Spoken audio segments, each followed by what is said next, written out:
بعض اوقات خیال آتا ہے کہ ابھی کافی زندگی موجود ہے، تو پھر کیوں شور مچائیں اور عمل کریں۔ 3 لوگوں کا کہتے ہیں کہ ان کا شور مچانا جائز ہے۔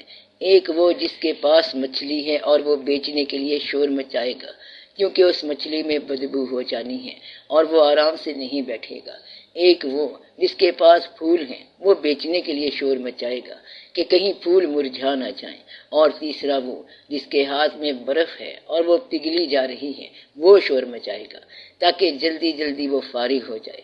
اب جوانی جو ہے وہ جلدی جلدی فارغ ہو جائے گی تو اس کا پتہ ہونا چاہیے، لیکن ان سب باتوں سے جو اہم بات ہے وہ یہ ہے کہ جب پتہ چل جائے کہ زندگی پگھلی جا رہی ہے بلکہ ہاتھ سے نکلی چلی جا رہی ہے، سمے گزرتا چلا جا رہا ہے، تو شور مچانے کا وقت ہے کہ یا اللہ میرے ہاتھ سے میرا اپنا آپ نکل گیا۔ جب میرے ہاتھ سے میرا اپنا آپ نکل گیا تو پھر تو میں مکمل بے بس ہو گیا، اور جو کچھ اس نے حاصل کیا یہ ساری کی ساری چیزیں کسی اچھے یا برے سے آکشن مارٹ نیلام گھر میں موجود ہیں، اویلیبل ہیں۔ تو اس انسان نے کیا کیا کباڑ خانہ اکٹھا کیا۔ کبھی آپ جمعے کو سڑک کے کنارے جاؤ تو کتابیں عام پڑی ہوئی ہوتی ہیں۔ آپ کی لائبریریوں کا یہ حشر ہے۔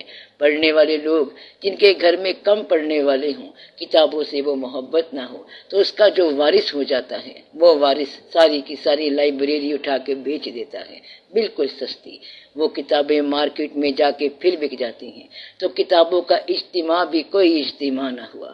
سامان پرانا ہو گیا تو انہوں نے دے دیا، مکان محلہ بدل لیا، اندرون شہر تھا پھر بیرون شہر آ گیا، وہ مقام بھی چلے گئے، آپ کا سارا حاصل آپ کی نظروں کے سامنے غائب ہوتا گیا۔ جب ایسا وقت آ جائے تو سمجھو کہ کوئی شے ہو رہی ہے، تو جو ہو رہا ہے وہ آپ کو پتہ ہونا چاہیے کہ کیا ہو رہا ہے، یعنی آپ کے جانے کے انتظامات ہو رہے ہیں۔ اگر جانے کے انتظامات ہو رہے ہیں تو تھوڑا سا شور مچا لو کہ یا اللہ تو معاف کر دے، یہ نہیں کہو کہ دیکھا جائے گا، سب کچھ یہیں سے دیکھ کے جانا ہے۔ اس نے صاف فرما دیا ہے کہ جو یہاں اندھا ہے وہ آگے بھی اندھا ہی ہوگا، جس نے یہاں نہیں دیکھا اس نے وہاں کیا دیکھنا ہے، تو یہاں سے ہی دیکھ کے جاؤ۔ ایک چیز ضرور کر کے جانا، اپنی توبہ کو منظور کرا کے جانا، اسے یہاں نہ چھوڑ کے جانا۔ کبھی بیٹھ کے اکیلے میں یہ ضرور کر لیا کرو کہ یا اللہ میری غلطیوں کی توبہ۔ بعض اوقات غلطی ہم نہیں سمجھتے تو غلطی کیا ہوتی ہے، یہ بھی غلطی ہے کہ کسی ایسی خواہش پر اصرار جو اس کی مرضی کے علاوہ ہو۔ ہم نے جو بھی خواہش تیری رضا کے خلاف کی وہی ہمارا گناہ تھا، اور ہم نے ساری خواہشات ایسی کی کہ ہم یہاں ٹھہرنا چاہتے ہیں۔ وہ کہتا ہے کہ یہاں سے نکلنا چاہیے، اس لیے ٹھہرنے کی آرزو جو ہے وہ نکلنے والوں کے لیے گناہ بھی کہلا سکتی ہے۔ لہٰذا یہ ٹھہرنے کا مقام نہیں ہے، اور یہ دنیا بسنے کی نہیں ہے، بلکہ اس میں کوچ ہی کا نکارہ بجے گا۔ تو یہ شور مچانے کا مقام ہے کہ کوچ کا منظر تیار ہے، اور کوچ اجتماعی بھی ہو سکتی ہے، لیکن انفرادی کوچ تو ہو رہی ہے۔ یہ ایک دن کا نام نہیں ہے بلکہ لگاتار ہر روز کا نام ہے۔ کہتے ہیں سورج جب غروب ہوتا ہے تو ساری فضا میں ایک اعلان ہوتا ہے کہ لو آج کا دن بھی مر گیا، ایک دن اور رخصت ہو گیا، اب تو ایک دن اور قریب آ گیا۔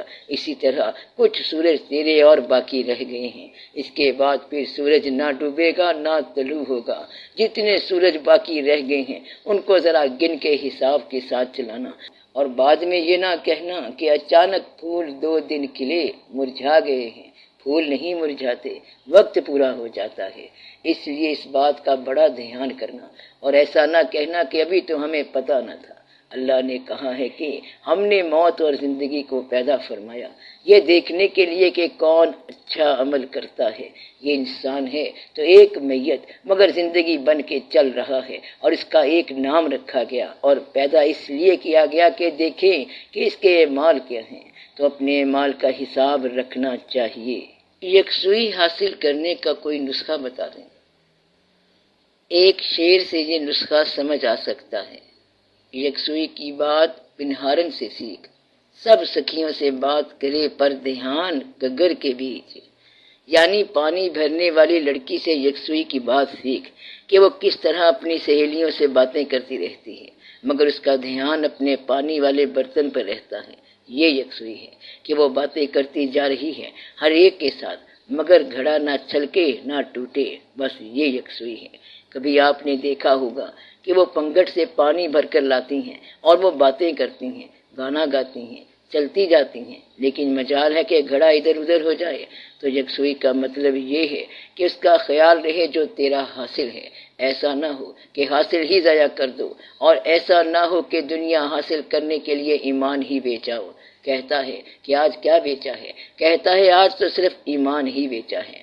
تو یکسوئی کا مطلب یہی ہوتا ہے کہ اپنے آپ میں دھیان رہے اور آپ کو مقصد اور مدعا نہ بھولنے پائے، مدعا یاد رہے، ورنہ عام طور پر لوگ اپنا مدعا بھول جاتے ہیں۔ ایک آدمی کہتا ہے دعا کریں کہ حالات بہتر ہو جائیں، مدت سے یہ کارخانہ چلا رہا ہوں کہ کچھ پیسے آ جائیں، حج کرنے کی دعا کریں۔ جب حج کرنے کا وقت آیا تو کہتا ہے کہ ٹائم نہیں ملتا کیونکہ اب کارخانہ چل رہا ہے۔ بے شمار لوگ جن کے پاس وسائل نہیں لیکن ان کے پاس حج کی آرزو ہے، اور بے شمار لوگ ہیں جن کے پاس وسائل ہیں اور حج کی آرزو نہیں ہے۔ آپ بات کو سمجھ رہے ہیں کہ بے شمار لوگ ہیں جن کو بات سمجھ نہیں آتی، ان کے لیے دعا کرنی چاہیے۔ اللہ کا گھر زمین پر اللہ کے نام سے وابستہ تو ہے نا، ہر چند کے ہر مقام اس کا اپنا ہے زمین پہ کعبہ میرا مکان، گو فلک پہ رکھتا ہوں لامکان، تیرے دل میں رہتا ہوں ہر زمان، ہے نشان یہی میرا جاوداں۔ رہتا دل میں ہی ہے لیکن وہ گھر اس کے نام سے وابستہ ہے۔ اس گھر کی آرزو کا پیدا ہونا اللہ کے قرب کی دلیل ہے۔ کہیں ایسا نہ ہو کہ آپ یہ کہہ دیں کہ یہ گھر مٹی کا ہے۔ گھر تو مٹی کا ہی ہے لیکن یہ تو ایک نسبت ہے اور آپ کو اس نسبت کا احترام کرنا ہے۔ یکسوئی کا معنی یہ ہے کہ اپنے اندر اللہ کی ذات کا جو جلوہ مخفی ہے اس کو اس کے گرینڈ جلوے سے ہمکنار کرنا، یعنی ذرے کو آفتاب کے نسبت سے تابدار بنانا۔ تو آپ کے اندر جو اللہ کا احساس ہے اس کو گرینڈ جلوے کے ساتھ وابستہ کرنا ہے۔ تو جب آپ اس کے پاس جا کر محو ہو جاتے ہیں تو اسے یکسوئی کہتے ہیں۔ اب نہ کہیں نگاہ ہے، اب نہ کوئی نگاہ میں، محو کھڑا ہوا ہوں میں حسن کی جلوہ گاہ میں۔ اب نہ زمان نہ وہ مکان، اب نہ زمین نہ وہ زمان، اب نہ مکان نہ لا مکان، تو نے جہاں بدل دیا آ کے میری نگاہ میں۔ یکسوئی کا مطلب یہ ہے کہ ایسا خیال جو باقی خیالوں سے بے نیاز کرے اور ماں سوا سے بے نیاز ہونا۔ اگر آپ عبادت کر رہے ہیں تو عبادت کے علاوہ چیزوں سے بے نیاز ہو جانا، حتیٰ کہ کسی بات کا سوال ہی نہ کریں، تو یہ یکسوئی ہے۔ یکسوئی کا معنی اس اللہ کی طرف رجوع کرنا۔ تو سب سے اچھی بات یہی ہے جسے پنہارن کرتی ہے کہ گھڑے بھر کر لاتی ہے، گھڑا نہیں ٹوٹتا، حالانکہ باتیں کرتی جا رہی ہے۔ تو آپ دنیا کی باتیں کرتے جاؤ اور آپ کا خیال ادھر رہے۔ کسی وقت بھی آواز آ سکتی ہے کہ چلو، کیونکہ آپ کا کام تمام ہو گیا ہے۔ آپ اس وقت یہ نہ کہنا کہ ابھی میں نے خط لکھنا ہے، چابیاں دینی ہیں اور میں نے بہت سارے چارج دینے ہیں، ایسا کبھی نہ کہنا۔ چلو پھر بات کو دہرا دیتے ہیں۔ پہلی بات تو آپ یہ کرو کہ جو چھوٹی چھوٹی باتیں ہیں آپ لوگ ان پر غصہ نہ کیا کرو، یہ آسان بات ہے اور اس میں دقت والی بات کوئی نہیں ہے۔ آپ لوگ شہرت کی اور پیسے کی بہت تمنا چھوڑ دو، یہ بات بھی آسان ہو گئی۔ آپ لوگ زندگی میں اپنے اعمال کے حوالے سے توبہ کا عمل جاری رکھو، اللہ تعالیٰ معاف فرمائے گا۔ آپ لوگ اللہ تعالیٰ سے مانگنے کا عمل جاری رکھو، اللہ تعالیٰ مہربانی فرمائے گا۔ آپ کی ذات لوگوں کے لیے منفعت والی بن جائے، لوگوں کو ضرور کوئی نہ کوئی فائدہ پہنچاؤ، فائدہ ہونا چاہیے۔ کم از کم آپ کی ذات سے کسی کو تکلیف نہیں ہونی چاہیے۔ اگر کسی نے غلطی کی ہے تب بھی سزا نہ دو۔ اس دنیا میں انسان نے کچھ بھی نہیں کرنا۔ میں آپ کو ایک خاص بات بتا رہا ہوں کہ ہم کچھ کر کے نہیں جاتے۔ یہاں کوئی انقلاب نہیں آیا، مگر دنیا میں صرف ایک انقلاب آیا ہے جو حضور اکرم صلی اللہ علیہ وآلہ وسلم والا ہے کہ دشمن آپس میں دوست ہو گئے۔ وہ تھا دلوں کا انقلاب، محبت کا انقلاب، اور یہ بڑا انقلاب ہے اور یہ انقلاب آج تک چلا آ رہا ہے۔ اس زمانے کے لوگوں کے ایمان بڑے قوی تھے، وہ ایمان کے سابقون اور اول زمانے تھے۔ میں ایک لحاظ سے کہتا ہوں کہ آج کے لوگوں کے ایمان بڑے قوی ہیں کیونکہ وہ تو حضور اکرم صلی اللہ علیہ وآلہ وسلم کے پاس رہتے تھے، لیکن ہم 14 صدیاں دور ہیں اور پھر اس تذکرے میں رہتے ہیں۔ یہ بھی خاص کرم اور عنایت ہے، یہ بڑی عنایت ہے ان صلی اللہ علیہ وآلہ وسلم کی کہ ہم جغرافیائی طور پر بھی دور ہیں اور تاریخ کے طور پر بھی ہم دور ہیں۔ تاریخ کے 1400 سال گزر گئے ہیں اور جغرافیے کے حساب سے اس علاقے سے کتنے ہزار میل ہم دور ہیں، تو پھر اس علاقے میں اگر حضور پاک صلی اللہ علیہ وآلہ وسلم کی محبت ہے تو یہ ان کا خاص کرم اور عنایت ہے، اور یہ بغیر ان صلی اللہ علیہ وآلہ وسلم کی توجہ کے ہو نہیں سکتا۔ اور آپ کو اس بات کی بہت مبارک ہو، یہ خاص واقعہ ہے اور یہ خاص علاقہ ہے۔ درویش بھی یہاں اس لیے آئے ہیں کہ شاید اس زمین میں کوئی نہ کوئی واقعہ کرنا ہو۔ میرے عرب کو آئی ٹھنڈی ہوا یہاں سے، تو بزرگ بھی اگر یہاں آئے ہیں تو کوئی خاص بات ہے، لہٰذا آپ لوگوں کو اپنے ایمان کی قدر کرنی چاہیے۔ یہ آپ نے کمائی نہیں کی، بلکہ یہ ایمان آپ کو عنایت ہوا ہے، خاص عنایت ہوا ہے، اور اس کی بہت قدر کرو۔ یہ اتنے عرصے کے بعد ہوا ہے، اور آج بھی آپ ایسے محسوس کر رہے ہیں جیسے اس زمانے میں ہو۔ یہ بڑی خاص بات ہے۔ حالات اتنے پریشر میں ہیں، دباؤ میں ہیں، ہزار واقعات ہیں۔ اندازہ لگاؤ کہ ایسا سماج بنا پڑا ہے کہ پیسے نہ ہو تو شادی نہیں ہوتی، اور اس سماج میں جائز کام کرنے کے لیے بھی ناجائز ذریعہ اختیار کرنا پڑتا ہے۔